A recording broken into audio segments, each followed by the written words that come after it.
Okay, so you're a young guy. You know, if some young guys come here and they want to date in Thailand, what's your best advice for a guy to find a girl, like a normal girl in Thailand? You know, you go online and you never know, it could be a transgender, it could be a girl that's working. Like, what's your best advice for a guy that's looking for a stable, kind of normal Western type relationship, in Thailand? What's your best advice? Yeah, so my best advice in that is you have to date a lot of girls, and you have to know what to look out for. There's like a lot of things that you have to be careful of, because some girls, there's a lot of really good girls out there, that's for sure. But there's also a lot of people who are very, they might try to manipulate you, into buying them things or into, doing things for them. So that's just something that you should be careful of. So let me ask you, have you had any experience dating somebody that you felt, that maybe you thought you liked or whatever, but then you felt maybe they were trying to take advantage of you or scam you or anything like that? Like, do you have a story for us at all? One thing that you got to be careful of is, and it's nothing on the girl or anything like that, but we have to understand us as being Americans. Maybe you're European or from the UK. Thailand is still a developing country. There's like the average person here in Thailand only makes like, I don't know, 300 to 500 US dollars a month, right? And that's working 6 days a week, 12 hours a day. So those are pretty tough conditions. So one thing that I've noticed in my time here in Thailand is mainly with the relationships, usually they, over time, they'll want you to really support them financially a lot. So that might be something that might be a little different than your home country. And that's up to you to decide if you want to do that or not.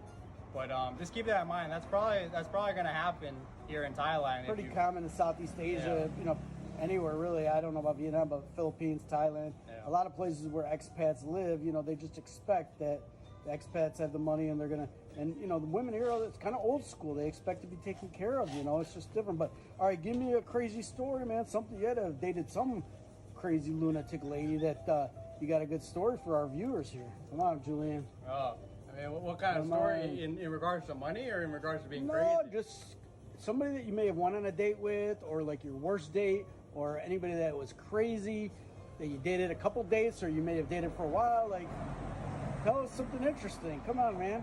Lulu. I haven't had anything too crazy, but I did have one where I cut it off. I cut it off with the girl because I thought that she was getting kind of weird. Like, she was showing some red flags here and there. And specifically? Just manipulative stuff. Okay. Yeah, and do you know what gaslighting is? I've heard of it. Gaslighting is when you know something's true, but someone will try to make you think that didn't happen. Right. So like, let's say I gave you like 500 baht, right? And then a week later say like, oh no, remember I gave you 1,000 baht. Right. Not 500 baht. Right, they try to change the... Yeah, and then you start questioning yourself. Right. You start thinking, oh, did Julian give me 500 baht or did he give me 1,000? You can't even remember, right? Right. Yeah, so that's what gaslighting is. It's like when you try to distort reality, and then you start questioning yourself. So, yeah. But I find some Thai girls, they get confused too, besides I don't know. You think she was scamming you, trying to manipulate the... Yeah, so I noticed that she was trying to do that, and that's just something that you learn from dating girls and learning, right? Yeah. Yeah, so I had one like that, and then I had to cut it off because I just felt like it was getting toxic. And yeah, she called me, I would say probably 27 times. She called me 27 times. She texted me like 14 times. I had 14 messages from her. And then she also started calling me from different phone numbers. So you wouldn't know, yeah. So this is when you cut it off? This is after I cut it off. Right. Yeah, so she started calling, and then she started, any like mutual friends that we had started trying to contact me too. Yeah, so it was very... So that was your confirmation then after the fact that she was a little hinky, she was a little devious. Yeah, so that's one thing I have to say is like, you got to be careful, not just in Thailand, but with like any relationship. Yeah. You got to be careful because sometimes... girls have an agenda sometimes, Yeah, and sometimes... hidden agenda, but not hidden Because here it's kind of obvious. It's just, and it goes all different degrees, I think. Yeah. You got some girls that just, you know, they want you to support them, but then you got some girls that want to milk you for all you got. Yeah. This one sounds like more of a milker a little bit. Yeah, and I don't know. You know, some people are okay with supporting a girl, but if you're gonna support a girl, at least you gotta expect her to bring some value to your life too. You know, if you're supporting her, you know, at least, you know, have her be able to take care of your, you know, everything. Like, Right, so your advice then would be find somebody that adds value to your life. if you're gonna go for that route, then yeah, you could definitely find someone who adds value to your life, or just stay single.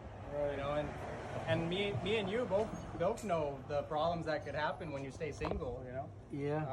You could have a lot of drama when you're single too. Right, we were just talking about that. That's why, yep, I'll get into that on a different video about being married and versus dating. So what advice do you have? Say you're a younger guy and you're a digital nomad, you know, like yourself, and you come here.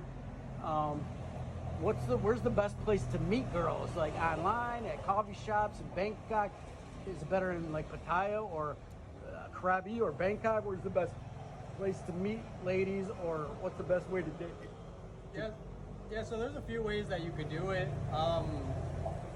You know, everybody's online nowadays. So I mean, if you want to go the online route, you know, there's Thai friendly, Tinder. I think Facebook even has a dating app now.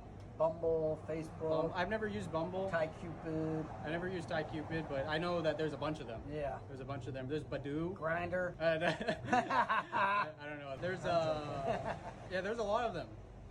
I even think one of the biggest dating apps now is, I don't know if you might think this, but Instagram. Yeah. Instagram is like, I've met a lot of girls from Instagram. Yeah. And yeah, sometimes you follow them or they follow you, and then, you know, you start talking on Instagram. Yeah, but on Facebook, you can meet girls on Facebook, meet girls on Instagram. If you want to meet someone in real life, I mean, it depends. What are you looking for? I mean, if you're going for, you know, you could go to the beach. You know, if you want, you can meet girls at the beach. Can you meet a nice girl on Kosan Road? Khaosan Road, maybe. I don't know. Probably a better chance there to meet a legitimate, like a girl with a job there than as opposed to Nana or something in Bangkok, right? Oh yeah. Khaosan Road, yeah. I mean, some girls just go to Khaosan Road just to have fun. Yeah. You know, they're not always like working girls. I never saw any work. I mean, I'm sure there are, but that doesn't seem. It seems like more of a fun place. Yeah, so if you're like a 20-something, I think that would be a good place to meet people, because people are drinking a little bit and they're more relaxed. But all right, Julian, any parting comments before you part ways from Thailand? Like, was it worth it? Are you glad you came here for a couple of years? Yeah. I feel like I'm kind of a person who gets bored kind of easily. So I feel like my time in Thailand, it was fun while I was here. But I need to switch things up a little bit. And that's why I feel like I have a good opportunity back in America. I'm going to do that.